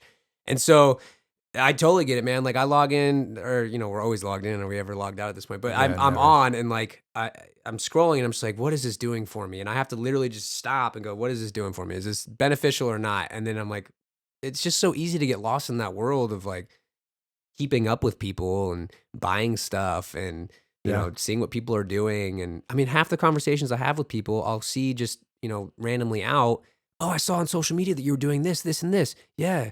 Oh, that's so cool. And it's never a follow-up question. Like, it's never like, oh, like, what else are you working on? Or are you excited about anything? Or what do you think about this? It's always just like, yeah, I saw that. That's so cool. And like, I know it's hard to have conversations, so I'm not like making fun of anybody, but it is tough for me at being on the opposite end of just going, okay, I mean, I don't go through people's social media, so I don't know what this person is doing. So then when I ask, like, what have you been up to? They always feel bad because they think that they're not doing the same amount of stuff. Yeah.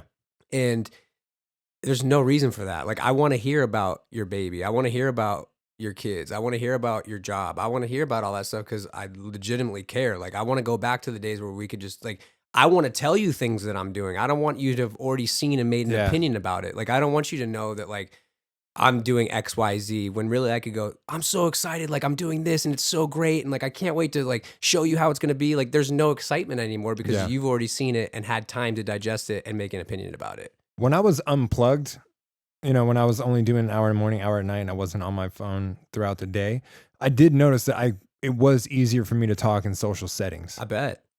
You know, I was having conversations with people again, or, you know, strangers or people I didn't know that well, because there wasn't a crutch of, I'll just go over here and go into my phone. Yeah. You know what I mean? So it's a really weird thing because it's a necessity in some ways, but it definitely is not healthy. It's really not. It's really not, man. And it's like, I really like what you just said about an hour in the morning, hour at night. I think I'm going to try to do that because I find myself refreshing comments to make sure I got them all, or refreshing XYZ to make sure I didn't miss anything. Or if I'm running Facebook ads, I got to make sure I didn't miss anything new. If someone asked a question on where to get the shirts, or like, I'm constantly just doing it when really you can do that in the morning and at night if you just compartmentalize it. Like, nothing is so pressing that you have to be on your phone all the time. Like, I look around and like, you and we're in a position where we should be on our phones because we're working and we're trying to further ourselves and we're taking a step out into the unknown, trying to build something that there's no rule book for. There's no like, this is how you do it. You just climb the corporate ladder and you're there. Like, no one knows how to do this shit. It's like the fucking Wild West out here. Yeah, it is, man. And so we're constantly just trying to figure things out. And so like, I don't think we have an excuse to be on our phones, but there's a reason because we're constantly trying to figure things out. But I look at other people who are like just on their phone just to be on their phone, and I'm like, what could you be looking at right now that you're in a social setting, but you're scrolling through something? Like, what is so important that you have to be scrolling through something that you're not talking to other people for? And I know that's judgmental of me, and like I feel bad for saying it, but it blows my mind because I just don't understand what people like. I don't like the direction we're going in as a society where people feel more comfortable looking at their phone scrolling than actually trying to get to know people. Yeah. And it's almost like the ending of WALL-E at this point where people are just like plugged in and like not doing anything. It's wild to me, man. Like it really is nuts. Do you ever have your phone on your lap? Yeah. And feel like your balls are gonna get cancer. Dude, from I your think phone. about that all the Dude, time. I think it's on my lap right now. Yes. It's on my lap right now, and I'm just thinking like, and my girlfriend tries to point it out every time, but I'm probably gonna get ball cancer because of this fucking phone. There's no Probably. way you don't. I know, like it's in my front pocket all the time. Or like, okay, remember when we were kids and people would say, "Oh, don't drink Yellow 5 or in Mountain Dew because it makes it'll." your dick smaller. Yeah. And we were always like, "Oh God, I don't want my sperm to be too low, or I can't have kids one day." I don't even know what the fuck that means. Yeah. I didn't care about the sperm count. I just thought it was gonna make my dick smaller. See, I thought it was the sperm And count. I knew that I was gonna have a smaller dick than everybody else that I fucking knew, and they were gonna make fun of me. So don't drink Mountain Dew. Do you think the people at Mountain Dew were just sitting in a conference room, like, how the fuck did this happen? How do we pivot from this? Like, how did this fucking rumor get out? Yeah. Who started this shit? Their new ad campaign is literally just like, Mountain Dew Makes your dick bigger. Yeah. I would have immediately jumped on that. Me We need too. to get a counter rumor out that it makes your dick bigger. Yeah. Imagine that if it was the opposite when you were younger and you just thought that Mountain Dew made your dick bigger. I would have drank nothing but Mountain Dew. Don't you miss though the days when that was your biggest problem? Oh man, is my dick small or like I don't think about things like that anymore because If I was single, I might. maybe, but it's just funny like the things you think about when you're a kid and like, oh, I can't drink Mountain Dew, Mom. Like, sorry, don't serve it to me at dinner because you know why. Like Yeah. thinking like everyone just knows this secret. Yeah. Yeah, it's weird, man. What else was like? I can't even think of anything else that ever had a connotation that got spread like that was just complete bullshit. The Pop Rocks and Pepsi or. What was that? So I think it was Pepsi. When I was a kid, there's a big rumor that like if you ate Pop Rocks and then drink a bunch of soda, your stomach would explode. And then you'd see kids doing it, and you're like, okay, well the stomach didn't explode, so I guess that's fake. Oh, Or it's just like an urban myth. yeah, or like kids would make themselves pass out. Did you ever do that? No, I never did that. I did that shit. It was a. We used to do dumbass shit. We used to do tasers. We used to taser each other just to see what the fuck would happen. So what happened? It just hurt really bad. Yeah, I bet. Yeah. We used to do dumbass shit. Me and my friends, when I was growing up, we had my buddy Alex, who was my best friend like all through middle school and high school. This dude always had a video camera on him. Always. It was like his thing. And that was when Jackass was big. Oh yeah. And so we just had our own version of Jackass that Yeah. we called LV Assholes. And it was our little crew, and we would just do dumbass shit all the fucking time. Whether it was like tasing people or jumping off shit or fake jumping somebody in the middle of the street or whatever, just crazy shit. Yeah, we used to do that too. One kid had a video camera, and so we would just try to we'd go. There's a Walmart across the street from the school, so we'd get in shopping carts and push them across, and then try to get hit by cars. What a For crazy some fucking reason. thing to Right. be popular. Right, go try to kill yourself, kids. Like, Well, dude, do you remember the wave of Jackass when it started? in what sense? Well, did you ever watch the CKY videos? So yeah, I did because a friend of mine was super into CKY. Can't Yeah. kill yourself, right? I think everybody had a friend or was. Yeah. That shit was viral before viral was a It thing. was. That was a viral videotape because everybody had it, but it was never an original copy. Right. It was some Yeah. bootleg ass like version that somebody found somewhere. It was so degraded that And all the quality was Yeah. just complete shit. It I was, mean, like, it was barely a shitty picture. anyways, but it was extra shitty. yeah. I So forgot about that. like the CKY was a thing, CKY 2K. I remember when there's that scene of the dude pissing on the dude's face Mm. and then the dude wiping shit on the other guy's face. That was before YouTube blew up and like a YouTube video blew up. That thing was huge. Yeah, everyone knew it. Everybody had seen it. Yeah, it's insane. And that became super popular. And then Jackass was obviously spun out of that. And every kid would try and do dumbass shit. Yeah, I know. We used to do the dumbest stuff. We go to like this one friend of mine. I was always super scared of my parents, so I never I tried not to do things because I just was worried that I'd get grounded or something like that. Yeah. And so I'd always be the one who's like, oh yeah, I'll totally film. Yeah, I'll totally film that. And so Yeah. and I was like, felt like I was like getting away with stuff. So my one friend would go into Office Max and then download stuff from Kazaa real quick and just put like the craziest stuff on the monitors at full blast. Like porn? Yeah, and Nice. just run out. And I was always like, I'm a part of this. Yeah. Like just with my video camera or whatever. And then like the shopping cart stuff or ditches were always big areas to do stuff like that. Or, Yeah. Yeah, it was just wild, man. It must have been Well, I'm sure it happened everywhere, but Vegas, a lot of people were doing that. That was big. Fighting. I used to love fights. Yeah. I would do just enough stunt shit to be accepted by everybody, like just enough. And the shit that was like easy, I jumped into the canals at the Venetian or like just random ass shit. Nice. And then we would just talk our fucking psycho friends into doing the wildest shit. Yeah. Where like, are those psycho friends now? Like, what are they doing I know now? where most of them are. They're not doing very well. Yeah. It's wild. Because you always knew as a kid, you're like, that kid's probably not going to end up anywhere good. Yeah. But he's fucking hilarious. Yeah, but he cracks me up, right? Yeah. There was a dude who would just shit off of things and shoot bottle rockets out of his ass and like snort fucking Nesquik powder. Oh, that was a huge thing. Yeah, like pixie was that a sticks. thing that you guys did? I never fucking did I never that. did it either, but like everyone would, one year people would go up to the water fountain and snort water and go, hey, I just snorted that water. You gonna go snort it? And I go, Kids why? are so fucking weird. Yeah, it's like, oh, so you're basically doing a nasal drip thing? Okay, cool. Kids are weird as fuck. Yeah, really. That's why like having kids terrifies me. Yeah. Like I'm still not at the stage in my life where I feel like I could take care of another child or like another human being. Like I'm an uncle. I have a nephew and 2 nieces. I love being an uncle. It's like the coolest thing in the world, man. Being able to just hang out. Yeah. What'd you guys do at school? Oh, that's awesome. And then like my nephew's so cool where he's just like, this is what this dinosaur does. And this is the biggest whale of all time. And he's smarter than me.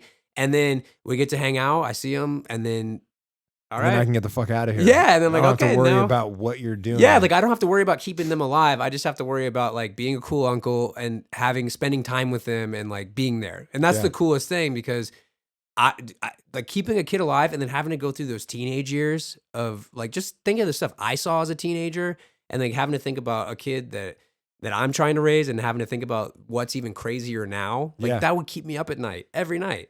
Probably. I couldn't imagine it. But I want. Yeah, I don't think I would be able to do it. Yeah. Especially having like a daughter. Oh, I couldn't even imagine. My buddy has 2, and yeah, I could never. Yeah, just because you know how dudes are. Yeah, and you know that like dudes at a certain age, not even at a certain age, probably at all ages, are only trying to do one thing, and they're trying to like manipulate women in any way they can to get that one thing. Yeah, and like thinking about a person you're raising having to experience that, even if they're the best kid in the world and they know that they're not going to go through it, even having some shithead kid say stuff like that to your daughter or whatever, that would drive me crazy. Or if they have a shitty boyfriend, just a douchebag, yeah, I would be so fucking pissed. I'd just say, all right, well, I give up. I'm done here. Really? Yeah. This dude? Yeah. Really? Where did I go wrong? I would just be like, all right, go do your fucking thing. I'm done parenting now. Like I'm fucking from over. one bad boyfriend. There's no fucking point. There's no coming back from that. I'm just fucking done. I'm out. I don't even want to. I always thought about like if I had a son and he was just a huge sports nut and he was just like, screw you, dad. I love football and you're kind of a sissy for not liking it. And I'm like, yeah, but what about like comic books and like this stuff too? And he's like, nah. Yeah. That sucks. No, you're a fucking dork. Yeah, you're a loser. Yeah. Go read your comic books, dad. And he's like 6'5", and I have no idea why. I don't think that. Maybe that does happen. I don't know. Well, I'm not exactly a genetics, like a geneticist. Yeah, I'm not. There it is. Yeah, I don't even know if that's a fucking word. Sounds I think I good. just made it up. Sounds good. So Emerge Festival coming up. June 1st. June 1st at 10 p.m. is my showcase. If you At want to do it, I need to have Rayhan on here, man. Yeah, that'd be great. I fucking love that guy. I haven't talked to him in forever. That'd be really cool to get him on. Yeah, he'll be here that weekend. He's in town every now and again. He's got a lot of business in Vegas still because he's in New York now. I'm not gonna be able to make it to the showcase. Well, we could still do a giveaway or something if you want. Yeah, that'd be cool. Yeah. So what else do you have going on? So yeah, I just painted that restaurant, Hatsumi, downtown. So if you want to go eat with Yerman all around you, you can go eat there. It's got skewers and really, really good menu of Japanese food. It's supposed to feel like a lobby in a hotel in Japan.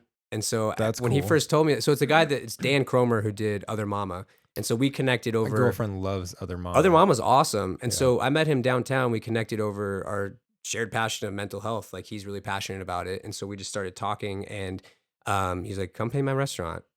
And I was really like, cool. Okay. And it was like a dream gig, man. He's like, paint whatever you want. Okay, here you go. And like, it was just like, cause there's a lot of gigs that you get when you do visual arts. It's like, it's tough, man. Like everyone's got an opinion. Everyone thinks they're right. You send them a mock-up. They say yes. Then all of a sudden they want something different. or XYZ. And I'm in a weird realm where like I'm trying to do art only of my character, and there's a lot of like if I was doing art of anything else, I could be working every day doing like mid mod designs here or like Vegas signs or whatever. But like I want to just focus on one thing because I know myself, and if I get too distracted, it's not good. And so it's tough because like I said, some people are like, yeah, I love that, and then you get down there to paint it, and they're like, oh, we were actually thinking, could you do like a Mickey Mouse right here? And then I'm like, I'm not gonna paint Mickey Mouse. I'm sorry. And so like this gig was dope because like we just started talking, we had the same passions, and now there's it's a restaurant full of Yerman, which is super cool. And I tried to treat it like a gallery space. So like the very back is modern art, and so I framed up a couple of pieces and painted the half of the wall, and so it looks kind of like modern looking. Yeah, it's really dope. Thanks. And then the other wall next to that is the explosion Yerman that I painted at Emerge last year. And so I hand cut that and carved it out and made it 3D, 3 dimensions. And so it pops out of the wall. It's super cool looking. Sweet. And I need to go down there. It's dope, dude. It's a cool restaurant. And then I'll go there tonight. Yeah, call ahead because it's reservations only right now. Shit. Super exclusive. Okay. No, I'm just kidding. And then on the other side, I did I did a cohesive story. There's a narrative to the pieces, and so like if you look at it in order, it's supposed to tell a story about living your life and living it healthfully and all that stuff. But anybody can take a meaning out of it because the next one has Yerman in a cloud, and he's in a really happy cloud, but he's feeling down. So basically, like even when you're at the highest peaks of your life, you're still feeling depressed or battling your own mental health and stuff. And then the last piece is envisioning your dreams, and it's just Yerman. It's the big staple piece of the restaurant where everyone's taking pictures in front of and stuff. That's awesome. And then right across the street, I have my big laundromat mural too. So when you're down there, like you have my mural right there, then you walk in, and then it's right down into the restaurant. So it's cool, man. Like I feel really lucky to have that much space because it's tough to get big walls like that in town. Yeah, it is. So if you're ever in Vegas, go downtown, and you'll find Yerman everywhere. Go take a picture with Yerman. Yeah. I actually have a little gift bag for you too that I was trying to give you a while ago. Oh, so, do you? Yeah, there you go. Oh, this is awesome. Thank you, dude. You're welcome, man. Oh, fucking swag, dude. This is really dope. Glad you like it. I want to throw it on the video while we're on here real quick. Cool. Oh yeah, that was fucking cool. This is awesome. That was a book that I wrote, I think 2 years ago. Basically, it's called Brains or Buttheads, and it's just talking about how everyone battles their own psyche and trying to get through it and waking up and fucking fantastic. Creating. I've loved all your stuff so much. Thanks, man. I love it. So if everybody's asking what's Yerman, this is Yerman. So that sticker is so when you're traveling, like if you're in another city, you could put it on a crosswalk. Like so, the campaign was clothe the pedestrians on the crosswalks or whatever. So it fits perfectly on the guy that's like walking across the street or whatever. But it's funny because I made it, then all of a sudden I realized that they're taking all those signs out across the country. Shit. There you go. Yeah. So, but yeah, I put some socks in there too. Dude, I really appreciate it. Yeah, man. Thanks for having me on. Where can people find everything? So depressedmonsters.com is my website. How great these are. You can, oh yeah, there's the brains again. Fantastic. Those are some Odd Socks, so they're really nice. It was a collab I did with Odd Socks. So yeah, go to depressedmonsters.com. You can find clothes, toys, all the information in my portfolio if you're looking just to look at some art. And then zappos.com/depressedmonsters. You can find, we just dropped the spring collection. So it's all 3D. And then, I think hats are dropping next month. So I did some like corduroy hats with a cool, that's great, warped 1970s logo that says Depressed Monsters. Yeah, I'm trying to, so basically I have the mentality of like, I want to make one thing for me, one thing for everybody else. So like, I'll have one crazy piece that I love. And then I'll have one kind of I like that. Black or white shirt for everybody else. Cause black and white shirts match everything. So of course, but then I also want to have like one wild looking shirt or whatever. So I don't know. It's cool. Like everything's going well. And I did the same thing with my Freeverse shit. Yeah. Dude, I love the here's one for stuff. you. I mean, those are mostly for like, these are for you. And then I'll make the ones for me, which is like the Dodgeries, the Midday Funeral. And like all those kinds of things that are more, about the stuff that, I'm really, really about. Sure. You know what I mean? I like the other shit. It's fun. Yeah. You know what I mean? It's fun to show off and like have, and just say cool shit and do all that. But, the meat of what I want to say is in all the other shit. Yeah. No, I totally get it, man. Like you have to do that almost. But what's cool about that is that your voice is still in it and it's still your art at the end of the day. And so you're still expressing yourself, which is cool. Yeah, I do the exact same thing, man. It's hard not to. Anything else happening? Anything else going on? Anything people can check out? Yeah, so we got Emerge. So that's June 1st at 10. And then working on new toy designs. I'm actually debuting a new toy at Emerge on June 1st that I'm going to be releasing later this year at DesignerCon in Pasadena. So that's going to be cool. Nice. And then I'm actually going to take a little break after Emerge because it's been a busy year so far. So I'm going to regroup, get the next wholesale stuff figured out, and then figure out the rest of the year. Where can people find you on social media that you're not going to be on? Yeah, I will not be checking it. Instagram is at Depressed Monsters. Twitter is Depressed Monsters without the vowels because it wouldn't fit. And then Facebook.com/Depressed Monsters. And actually, I can announce something right here. I just made a MySpace for Depressed Monsters. So it's myspace.com/Depressed Monsters. No shit. Yeah. What if MySpace just made the ultimate comeback? That's what I want, man. Justin Timberlake bought it years ago. I know, and nothing's happening with it. Yeah. So I actually made a dope picture or a dope profile on MySpace. It has like my whole portfolio on there. It actually looks better than my Facebook or anything like that. I'm really trying to push the MySpace. Someone's just like, hey, where do I find MySpace? Yeah. What if that was the only thing I pushed? I go, yeah, find me at myspace.com. That'd be so retro. Monsters. That's like people selling cassettes. Yes. Or, not really vinyl because vinyl's cool again, but cassettes because nobody uses that shit. Just push everything on MySpace. Dude, I have a cassette player at home and I've been collecting cassettes for like 10 years. I have one in my car. Dude, they sound awesome, man. Like a Walkman one. Nice. Like a portable You need to release player. You need to release a cassette. I might. You need to. Maybe. Yeah, that'd be awesome. I need to just release music, period. And dude, I love that you're tying the universes together in your music videos, man. That's super cool. I can't wait to see the next one. I just want to do cool shit that I like. Yeah. Well, you are. I just do it with the same people, so it's always fun. Yeah. So it's like, it's your own universe. I'm like, yeah, I guess. It's just my friends, dude. This is people that are like, that I think are really good at what they do. Yeah, it's like the Kevin Smith or Adam Sandler approach to stuff. Yeah, exactly. You just get successful and bring your friends with you. That's the way. And we're going to figure out a way to work together soon, too. Yeah, let's definitely do it. I would love to. Cool. And I got to get you. I'll get you back on regularly. Sounds good. Want to. Yeah, I would love that. Awesome. Cool, man. And I'm starting a podcast, too. No shit. What's it called? Yeah, I forgot about that. It's called Brain Fuzzies. And so if all goes correctly, my guests at Emerge are going to be my first guest on the show. Oh, nice. So hopefully Hobo Johnson, Cherry Glazier, and The Dose. And then after that, I'm going to start getting guests regularly. Awesome. So let me know. Yeah. Should be coming out hopefully June, I would say. Okay, cool. Yeah. Fucking awesome, dude. Cool beans. Thanks for having me, man. Thank you. And I think that's going to do it for, I don't even know if it's going to be weekly or not, but whatever. Thanks for coming out, dude. Depressed Monsters. Go check it out. Later. See ya.